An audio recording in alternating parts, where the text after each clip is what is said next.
नमस्कार मित्रों। तो ज्ञान अड्डा के YouTube चैनल पर आप सभी का स्वागत है। कल मैंने आप सभी लोगों को मूल अधिकार के अनुच्छेद 23-24 समझाने की कोशिश करी थी और उस पर पूरी तरह से विस्तृत चर्चा करी थी। ठीक है, और मुझे लगता है कि अब उसमें कुछ आपको समझाने की ज़रूरत नहीं है, क्योंकि आप मैंने पूरी तरह से उसे समझा दिया था, है ना। और जो आपका शोषण के विरुद्ध अधिकार था अनुच्छेद 23-24, तो उसमें आपका बलात्श्रम और बोलते हैं उसको दुर्व्यापार, मानव दुर्व्यापार और बलात्श्रम से, शोषण से मुक्ति का प्रावधान जो किया गया है अनुच्छेद 23-24 में, उसके बारे में मैंने कल आप लोगों से चर्चा की थी। ठीक है, और आगे अब स्टार्ट किया जाए अनुच्छेद 25 से 28 तक। ठीक है, और 25 से 28 जो आपके हैं वो हैं धार्मिक स्वतंत्रता का अधिकार। ठीक है, वो क्या है आपका? धार्मिक स्वतंत्रता का अधिकार।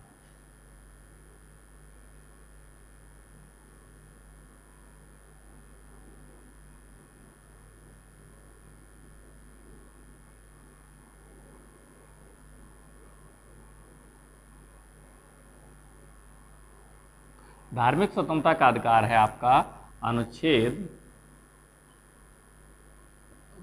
25 से 28। ठीक है, अनुच्छेद 25, 26, 27, 28, ये 4 अनुच्छेद ऐसे हैं जिनमें आपको धार्मिक स्वतंत्रता का अधिकार मिला हुआ है। अब इन चारों में से अनुच्छेद 25 मोस्ट इम्पॉर्टेंट। ठीक है, और यही अनुच्छेद 25 ही समझने की बात है। अन्यथा अनुच्छेद 26 में तो धार्मिक कार्यों के प्रबंधन का अधिकार दिया हुआ है। 27 में आपका धार्मिक कर के बारे में बात करी गई है कि राज्य किसी प्रकार का धार्मिक कर नहीं लगाएगा, है ना। और 28 जो है आपका वो उसमें किसी शिक्षण संस्था के द्वारा जो धार्मिक शिक्षा है वो नहीं दी जाएगी, लेकिन ऐसे शिक्षण संस्थान जिसे राज्य पोषित करता हो, यानी कि जिसे राज्य की तरफ से निधि मिलती हो, यानी राज्य जिसे पैसा देता हो शिक्षण कार्य के लिए, ऐसे शिक्षण संस्थान, किसी भी शिक्षण संस्थान में धार्मिक शिक्षा नहीं दी जाएगी। ठीक है, चाहे वो किसी भी धर्म से संबंधित शिक्षण संस्थान हो। लेकिन हाँ, जो शिक्षण संस्थान केवल धार्मिक शिक्षा के लिए ही बने हैं उनमें तो धार्मिक शिक्षा ही दी जाएगी, लेकिन जो शिक्षण संस्थान शिक्षा के लिए बने हैं, धार्मिक शिक्षा के लिए नहीं, केवल शिक्षा के लिए बने हैं, उनमें किसी भी प्रकार की धार्मिक शिक्षा नहीं दी जाएगी। ठीक है, तो बाकी तो इनमें कुछ ज़्यादा नहीं है। अनुच्छेद 25 जो है वो थोड़ा समझने के लायक है। ठीक है, और उसको हम समझने की कोशिश करेंगे। ठीक है, तो अनुच्छेद 25 कहता है,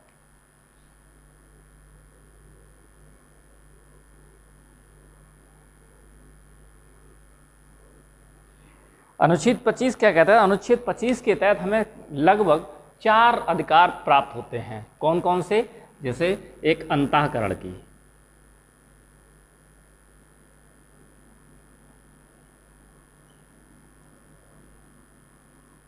ठीक है, एक तो शब्द आता है आपका अंतःकरण की। ठीक है, दूसरा आता है एवं अबाध रूप से। ठीक है, अंतःकरण की एवं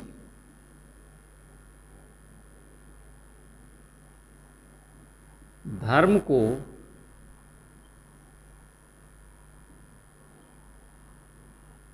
अबाध रूप से मानने। ठीक है, धर्म को अबाध रूप से मानने, आचरण करने, ठीक है, और प्रचार प्रसार करने, ठीक है, की स्वतंत्रता मिलती है। मानने, आचरण करने,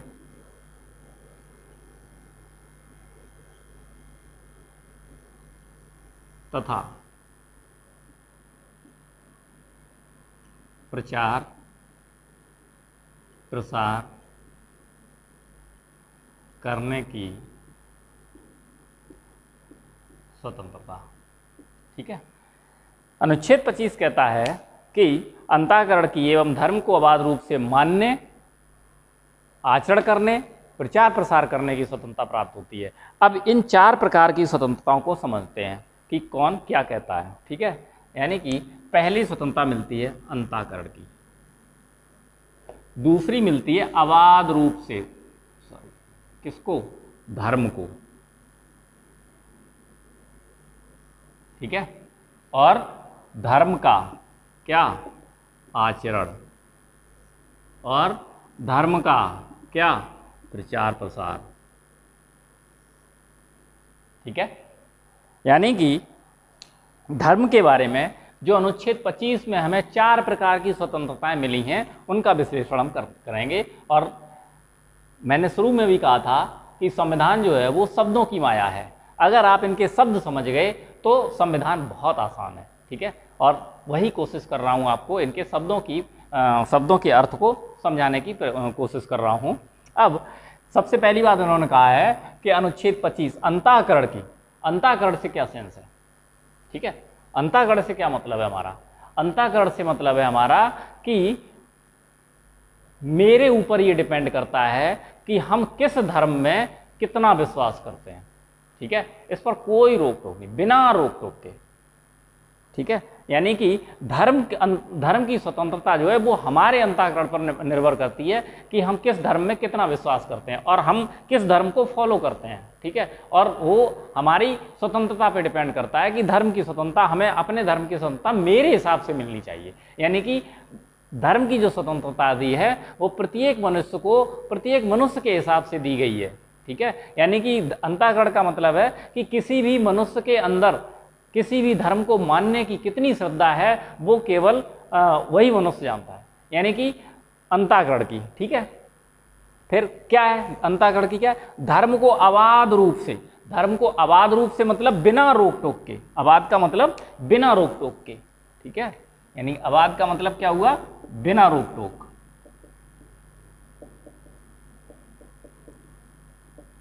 ठीक है। बिना रोक टोक से, यानी कि किसी भी धर्म को अबाध रूप से यानी बिना रोक टोक के क्या करने?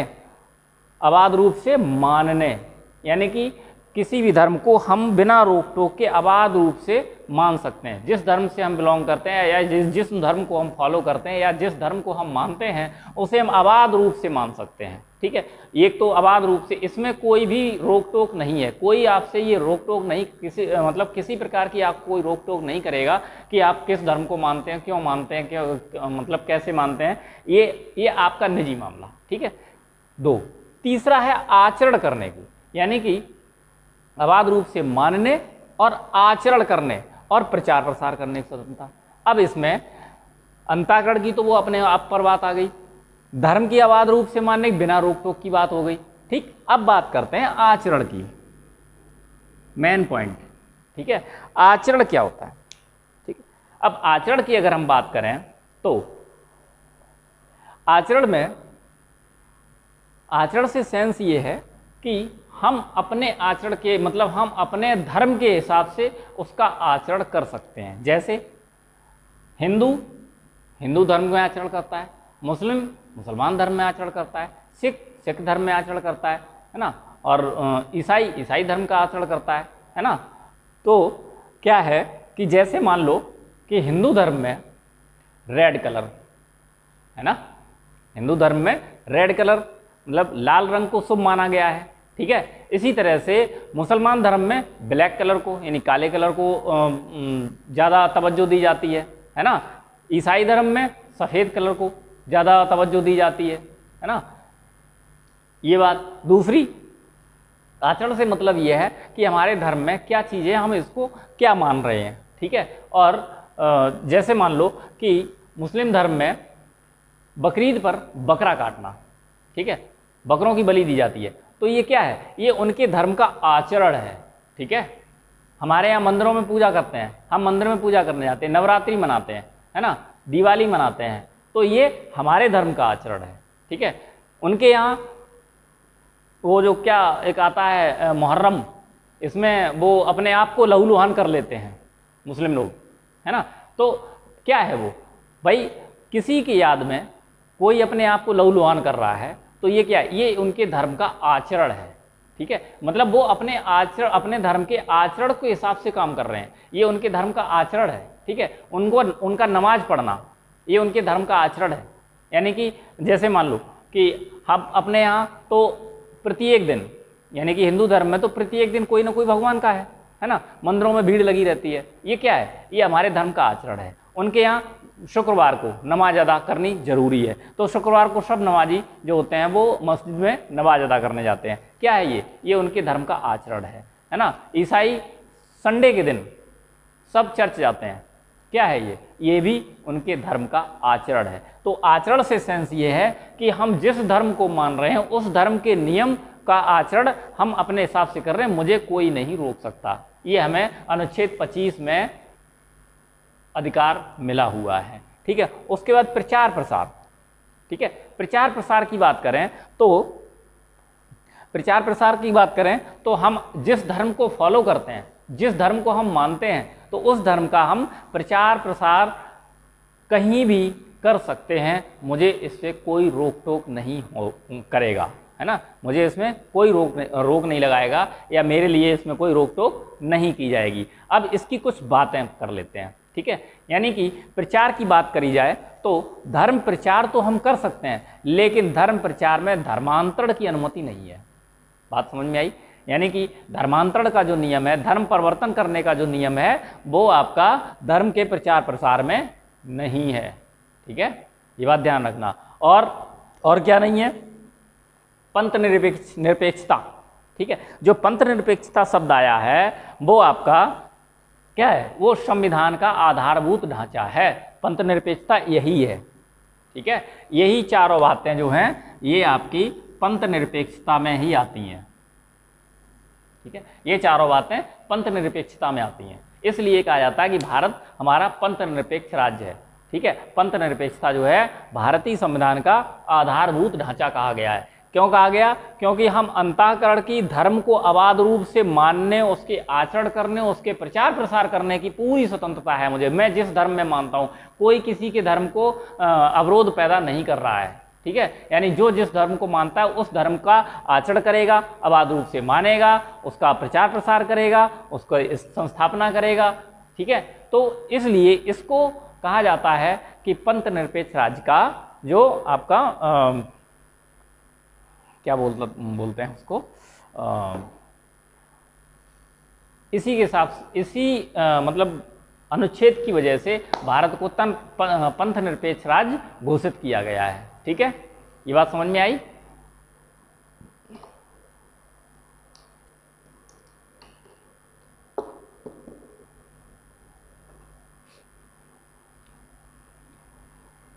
तो यहां पर हम लिखेंगे नंबर 1, अनुच्छेद 25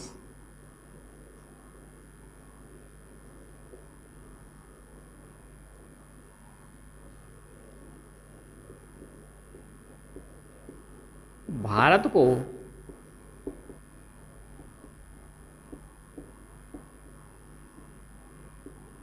पंथ निरपेक्ष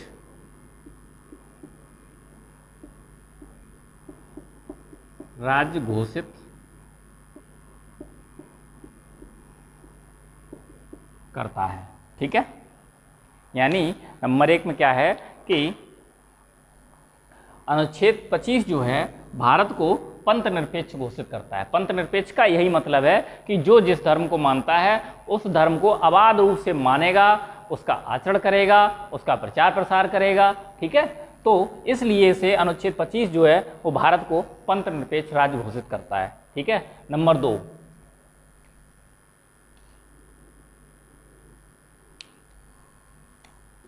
पंथ निरपेक्षता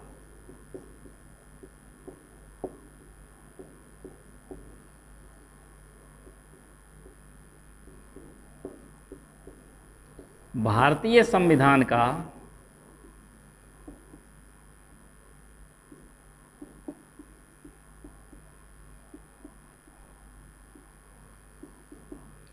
आधारभूत ढांचा है।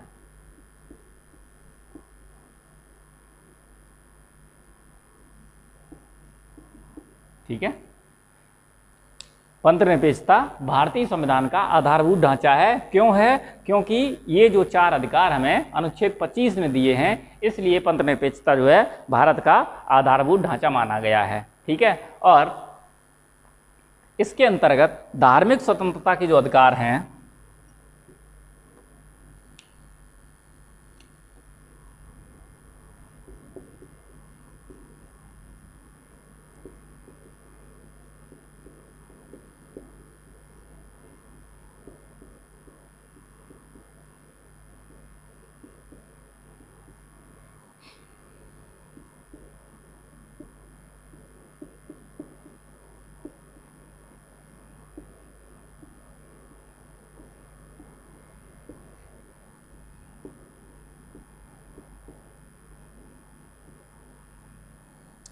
धार्मिक स्वतंत्रता के जो 3 अधिकार मिले हुए हैं वो आपके अनुच्छेद 25 के तहत ही मिले हुए हैं। कौन कौन से? लोक व्यवस्था, सदाचार और लोक स्वास्थ्य।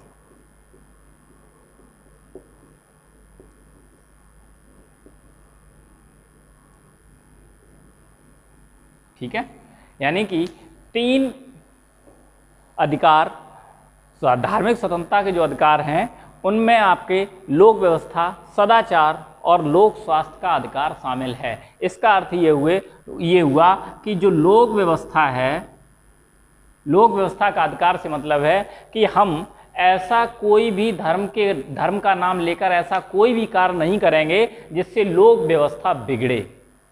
अगर लोक व्यवस्था बिगड़ी तो राज्य उस पर कार्रवाई करेगा। ठीक है, यानी कि राज्य सरकार उस पर कार्रवाई करेगी। लोक व्यवस्था बिगड़ने से क्या सेंस है? जस्ट आप ऐसे सोचिए, समझिए कि अभी कुछ साल पहले बरेली में घटना हुई थी कि जो नमाजी थे वो सड़क पर नमाज करते थे। ठीक है, और नमाजी जो है वो सड़क पर नमाज करने लगे तो उससे क्या हुआ कि हिंदू धर्म के मानने वाले लोग सड़क पर आकर हनुमान चालीसा पढ़ने लगे। ठीक है, अब जब सड़क पर नमाज होगी और सड़क पर हनुमान चालीसा किया जाएगा तो क्या होगा? लोक व्यवस्था बिगड़ेगी। क्यों बिगड़ेगी? क्योंकि रोड जाम हो जाएगी। जब सड़क जाम हो जाएगी तो रोड जब बंद होगी, आवागमन प्रभावित होगा। आवागमन प्रभावित होगा तो लोगों को समस्याएं होंगी आने जाने में, और जब समस्याएं आएंगी तो लोक व्यवस्था बिगड़ेगी। ठीक है, तो जब लोक व्यवस्था ना बिगड़े, इसका भी प्रावधान किया गया है अनुच्छेद 25 में। अनुच्छेद 25 में साफ कहा गया है कि आपको अंतःकरण की, धर्म को अबाध रूप से मानने की, आचरण करने की, प्रचार प्रसार करने की सारी छूट है, सारी अनुमति है, कुछ भी करो, लेकिन इनका आड़ लेकर, इन 4 अधिकारों का आड़ लेकर आप लोक व्यवस्था नहीं बिगाड़ सकते। ठीक है, अगर लोक व्यवस्था बिगाड़ेंगे तो क्या होगा? राज्य सरकार उस पर कार्रवाई करेगी। तो फिर क्या हुआ? बरेली में पुलिस आई और दोनों को लपेट लिया, है ना। कोई नमाज नहीं, बंद हो गई नमाज। जब नमाज बंद हो गई, हनुमान चालीसा भी बंद हो गया, है ना। तो लोक व्यवस्था नहीं बिगड़नी चाहिए, इसका एक ये क्लॉज। दूसरा, सदाचार। ठीक है, सदाचार में बदतमीजी नहीं आनी चाहिए। सदाचार की तरह आप प्रचार कीजिए, धर्म का अबाध रूप से मानिए, आचरण करिए, सब कुछ करिए, लेकिन सदाचार के अंतर्गत। ऐसा ना करिए कि किसी की भावनाओं को ठेस पहुंचाएं। ठीक है, अपने आप को ऊंचा दिखाने के लिए दूसरे को आप नीचा दिखाने की कोशिश करें। ठीक है, अपने धर्म को मतलब अच्छा बताने के लिए दूसरे धर्म को बुरा बताने लगें, यानी कि सदाचार के अंतर्गत रहेंगे। अगर सदाचार की भावना नहीं रहेगी तो उस पर भी कार्रवाई की जाएगी। तीसरी बात, ठीक है, लोक व्यवस्था हो गई, दूसरी बात आपका सदाचार हो गया, तीसरी बात आपकी लोक स्वास्थ्य। ऐसा कोई कार्य नहीं करेंगे जिससे लोक स्वास्थ्य पर प्रभाव पड़े, जैसे कि लाउड स्पीकर पे नमाज पढ़ना, यानी सुबह सुबह कोई सो रहा है ना, कोई अपना काम कर रहा है और लाउड स्पीकर पे नमाज शुरू हो गई, है ना, तो दूसरे के ध्वनि प्रदूषण हुआ तो दूसरे के ऊपर गलत, उसके स्वास्थ्य पर गलत प्रभाव पड़ा। या सुबह सुबह उठते ही, मतलब जब आदमी सो रहा है या फिर कुछ अपने काम में कर रहा है और तेज तेज से घंटियां बजाने लगे मंदिर की, है ना, तेज तेज से शंख बजाने लगे, है ना, और ये या लाउड स्पीकर पर आप भजन कीर्तन गाने लग गए, तो इससे क्या होता है कि ध्वनि प्रदूषण फैलेगा, ध्वनि प्रदूषण फैलेगा तो लोगों के स्वास्थ्य पर गलत इफेक्ट पड़ेगा। तो इसके लिए भी लोक स्वास्थ्य को भी आपको ध्यान में रखना है, ठीक है। यानी कि अंतःगढ़ की एवं धर्म को अबाध रूप से मानने की, आचरण करने की, प्रचार प्रसार करने की पूरी स्वतंत्रता है, लेकिन उसमें आपको ध्यान रखना है कि लोक व्यवस्था ना बिगड़े, सदाचार ना बिगड़े और लोगों का स्वास्थ्य ना बिगड़े, है ना। किसी को परेशानी भी नहीं होनी चाहिए, ना ही लाउड स्पीकर पे नमाज पढ़ने की और ना ही लाउड स्पीकर पर भजन कीर्तन गाने की, ये अनुमति नहीं देता है। और इन पर युक्ति रोक भी लगाई गई है, वो मैं अभी आप लोगों को लिखवाता हूं, ठीक है। और इसी में नंबर 4 लिखेंगे,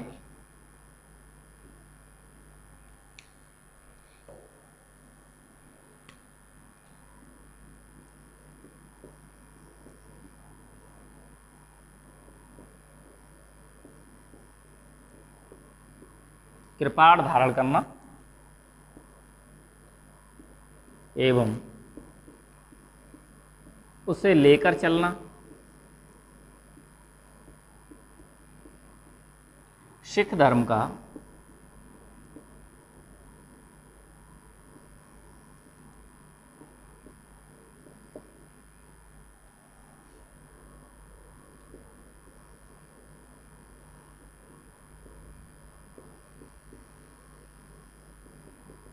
अभिन्न अंग है, ठीक है। कृपाण धारण करना और उसे लेकर चलना सिख धर्म का अभिन्न अंग है, ठीक है। अगला नेक्स्ट पॉइंट, हिंदू धर्म से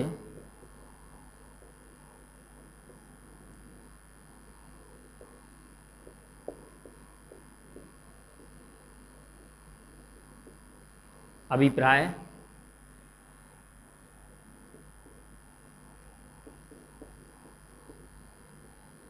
सिख, बौद्ध, जैन,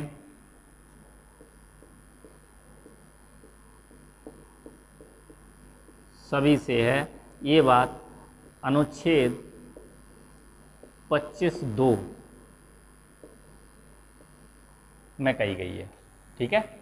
यानी हिंदू धर्म से जो अभिप्राय है, हिंदू धर्म से अभिप्राय सिख, बौद्ध, जैन, ये सभी हिंदू धर्म में आते हैं और ये बात अनुच्छेद 25(2) में कही गई है, ठीक है। ये बात ध्यान रहे कि हिंदू धर्म से अभिप्राय जो है वो आपका सिख, बौद्ध और जैन सभी से है, ठीक है। और ये बात कही गई है अनुच्छेद 25(2) में, ठीक है।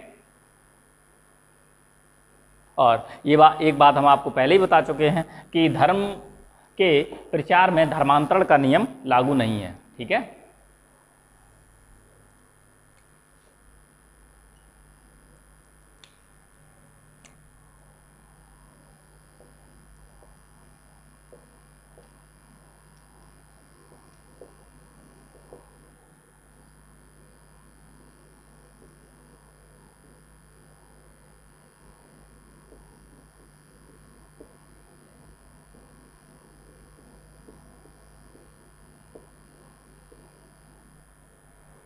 ठीक है, धर्म के प्रचार में धर्मांतरण का नियम लागू नहीं है,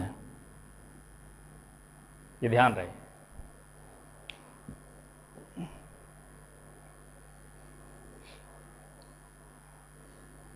ठीक है, नोट कर लीजिए, फिर आगे बढ़ते हैं इसी पर।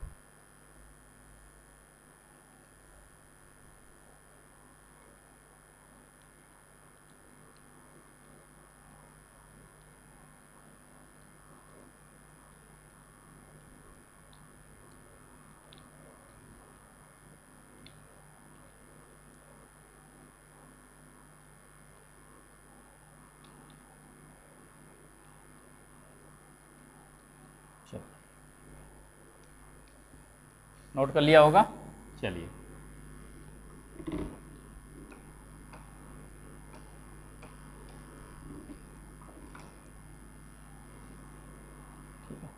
अब इससे संबंधित कुछ केस आए थे, ठीक है, वो उनकी भी चर्चा कर लेते हैं।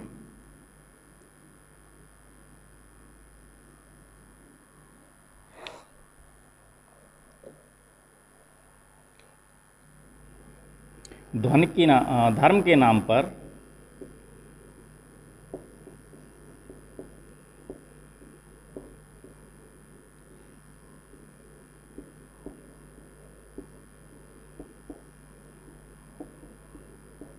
ध्वनि प्रदूषण की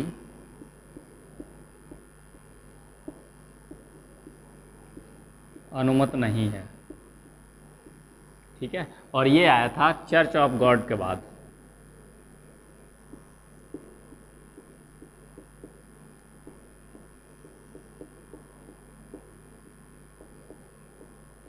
ठीक है, चर्च ऑफ गॉड बाद में कहा गया था कि धर्म के नाम पर ध्वनि प्रदूषण की अनुमति नहीं है।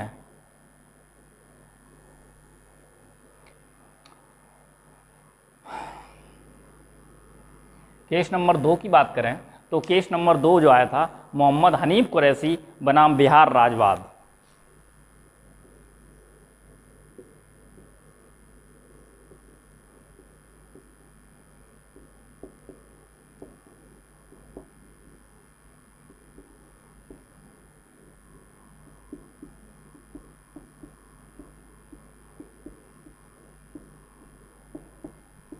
इसमें बताया गया था कि धर्म के नाम पर बकरीद में जो है वो गाय काटना धर्म का अंग नहीं है। ठीक है,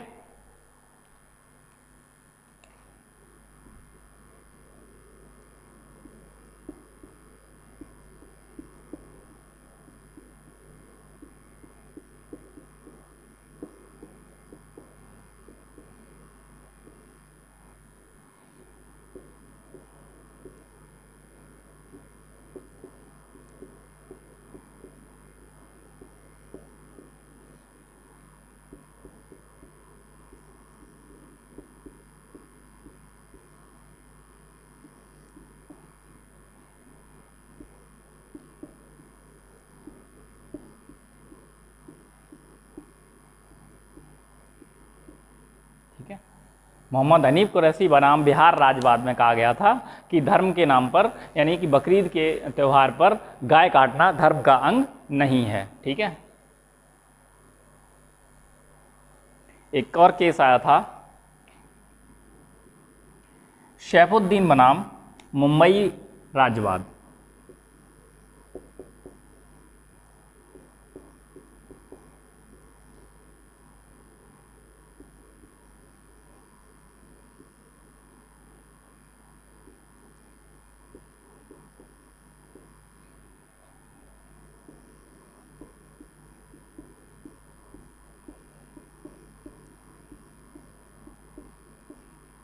ठीक है, शैफुद्दीन साहब बनाम मुंबई राजवाद में कहा गया था कि सती एवं देवदासी जैसी कुरीतियाँ, ठीक है, सुप्रीम कोर्ट ने कहा था कि सती एवं देवदासी जैसी सामाजिक कुरीतियाँ निषिद्ध करने वाले कानूनों को वैध घोषित किया गया। ठीक है,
ठीक है, तो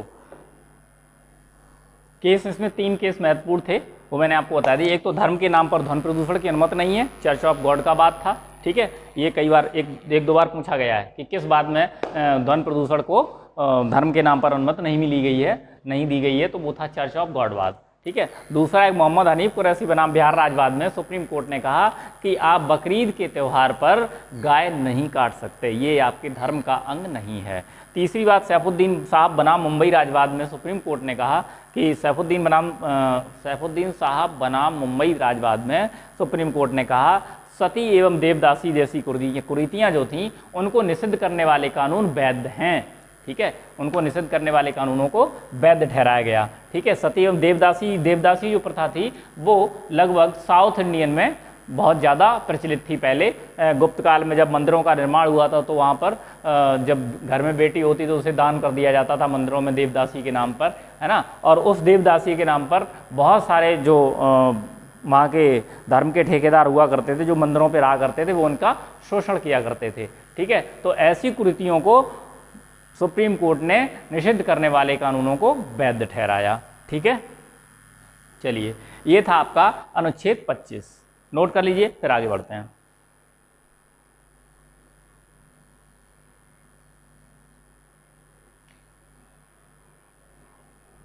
चलिए, अब बात करते हैं अनुच्छेद 26 की।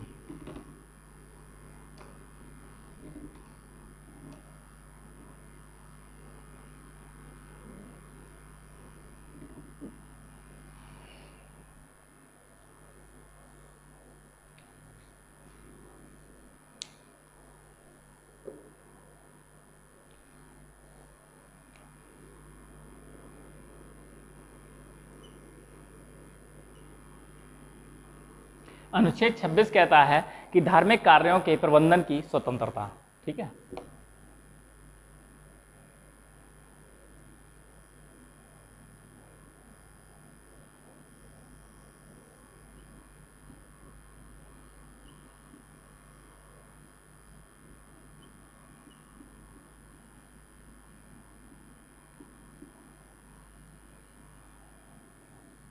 धार्मिक कार्यों के प्रबंधन की स्वतंत्रता। इसके तहत क्या क्या कर सकता है, जो जिस धर्म को मानने वाला व्यक्ति है वो उस अपने धर्म के लिए क्या क्या कर सकता है। एक तो धार्मिक संस्थाओं की स्थापना कर सकता है। ठीक है, और दूसरा आपका संपत्ति, धार्मिक जो संपत्ति है उसको स्वीकार कर सकता है, यानी दान भी स्वीकार कर सकता है, और उस दान को उसी धार्मिक कार्य के लिए इस्तेमाल यानी खर्च भी कर सकता है। ठीक है, मतलब उसी धर्म के अनुसार खर्च करने का भी उसे अधिकार है, और धार्मिक कार्यों के प्रबंधन का अधिकार है। तो इसके तहत उसे 3 प्रकार के अधिकार मिले हुए हैं। नंबर 1,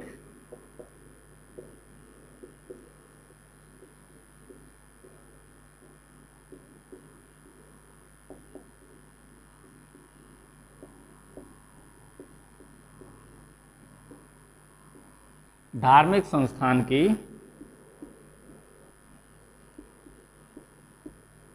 स्थापना करने का अधिकार।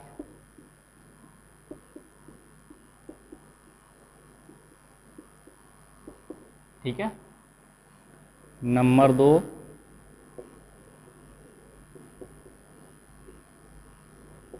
धार्मिक चंदा, यानी कि धार्मिक संपत्ति जिसे कहते हैं चंदा। ठीक है, धार्मिक संपत्ति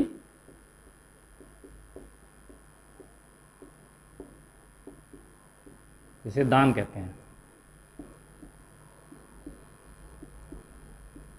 स्वीकार करने का अधिकार।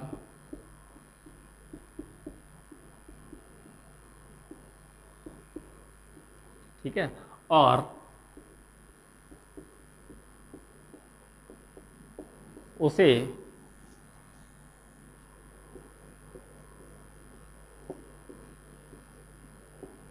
अपने धर्म के अनुसार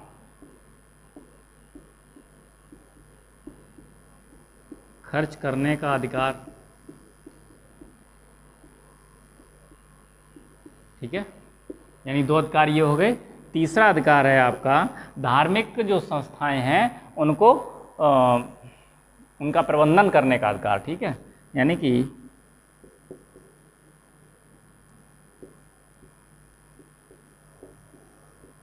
धार्मिक कार्यों के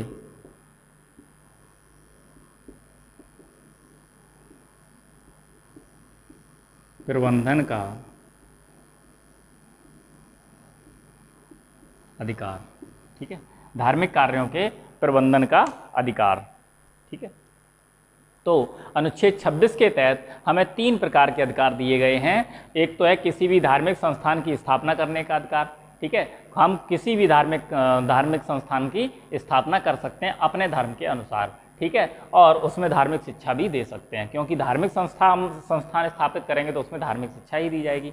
ठीक है, दूसरा है आपका धार्मिक संपत्ति या दान, जिसे दान कहते हैं। धार्मिक संपत्ति स्वीकार करने का भी अधिकार है। कोई भी आप धार्मिक संपत्ति या हम कोई भी संपत्ति हमें धर्म के नाम पर अगर आप दान दे रहे हैं तो हम उसे स्वीकार करने का अधिकार रखते हैं, और उसे अपने धर्म के अनुसार खर्च करने का भी अधिकार है। ठीक है, जो हमें चंदा या दान मिलता है उसे हम उसी धार्मिक कार्य में लगाने का भी अधिकार रखते हैं। तीसरा है धार्मिक कार्यों के प्रबंधन का अधिकार, यानी कि हम अपने धार्मिक कार्यों के प्रबंधन का भी अधिकार रखते हैं। हम जो भी अपने धार्मिक कार्य अनुष्ठान करेंगे उनका प्रबंधन का कार्य भी हम खुद स्वयं करेंगे।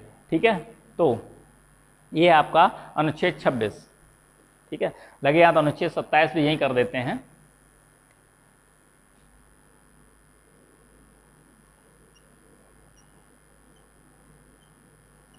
अनुच्छेद 27 है कि इसमें आपका राज्य कोई भी धार्मिक कर नहीं लगाएगा। ठीक है,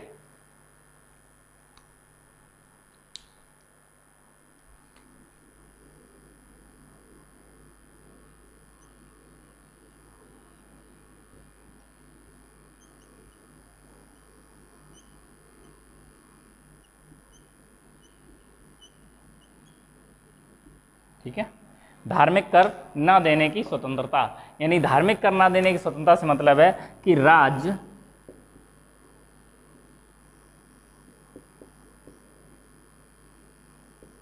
कोई भी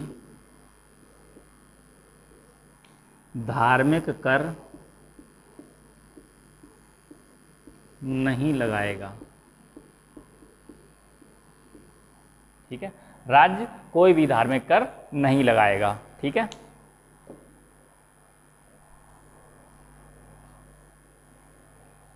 नोट कर लीजिए इसको, फिर आगे बढ़ते हैं।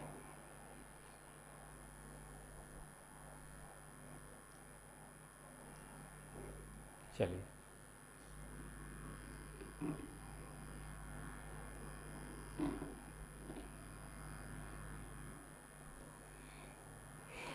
अनुच्छेद 28।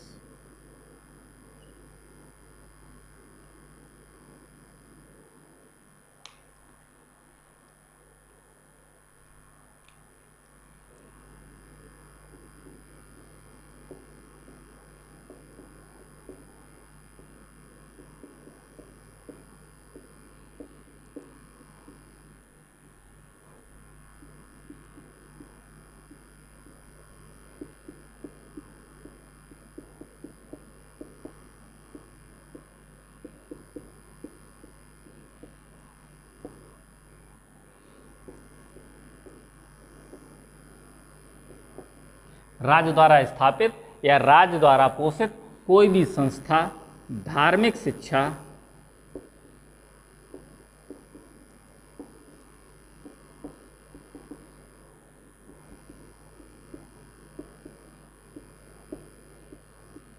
प्रदान नहीं करेगी।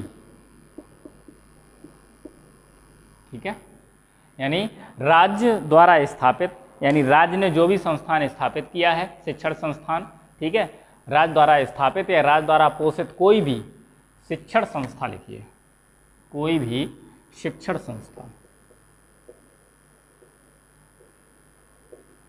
ठीक है, कोई भी शिक्षण संस्था धार्मिक शिक्षा प्रदान नहीं करेगी। ठीक है, शिवाय उन संस्थाओं के, इसमें आगे और लिख लें, शिवाय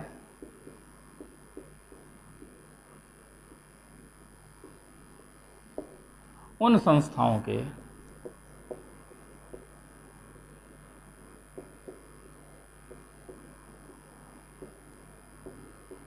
जो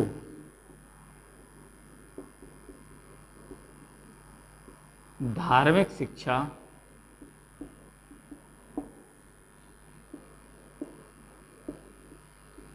देने के लिए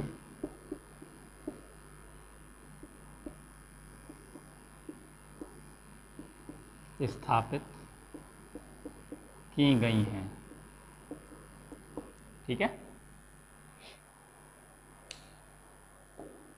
यानी अनुच्छेद 28 कहता है कि राज्य द्वारा स्थापित या राज्य द्वारा पोषित कोई भी शिक्षण संस्था, यानी कि ऐसी कोई संस्था जिसे राज्य ने स्थापित किया हो या उस संस्था को राज्य कोष दे रहा हो, पैसा दे रहा हो, यानी कि उसे पोषित कर रहा है, तो ऐसी शिक्षण संस्था में धार्मिक शिक्षा प्रदान नहीं की जाएगी। ठीक है, ऐसी शिक्षण संस्था धार्मिक शिक्षा प्रदान नहीं करेगी। ठीक है, उसके बाद सिवाय उन संस्थाओं के, यानी कि वे संस्थाएं जो केवल धार्मिक शिक्षा देने के लिए ही स्थापित की गई हैं, यानी कि जो शिक्षण संस्थाएं धार्मिक शिक्षा देने के लिए स्थापित की गई हों, उनके अलावा राज्य द्वारा पोषित या राज्य द्वारा स्थापित संस्थाएं, शिक्षण संस्थाएं धार्मिक शिक्षा नहीं दे सकती। ठीक है, धार्मिक शिक्षा प्रदान नहीं कर सकती। तो इसमें एक केस भी आया था राष्ट्रगान के संबंध में। ठीक है, बिजो इमैनुअलवाद में। ठीक है,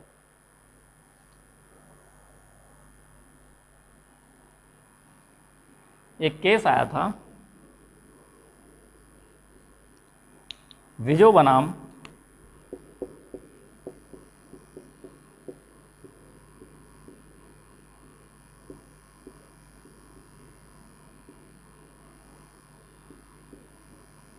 इमैनुअलवाद। ठीक है, विजो बनाम इमैनुअलवाद में जो आपका आया था 1986 में आया था।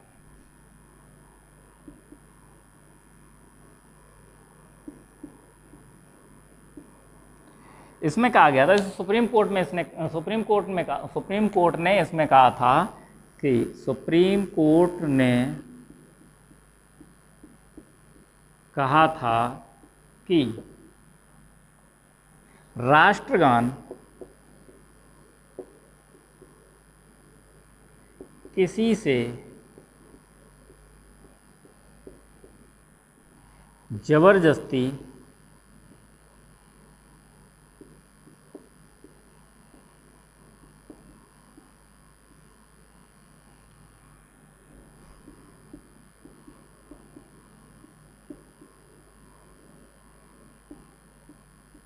नहीं गवाया जा सकता।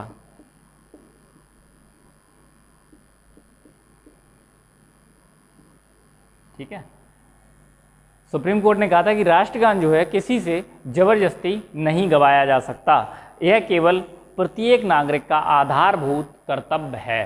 ठीक है, क्या कहा था? यह केवल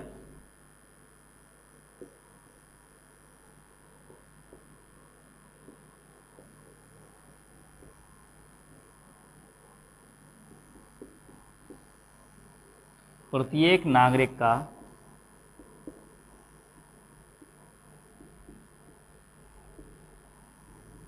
आधारभूत कर्तव्य है। ठीक है, तो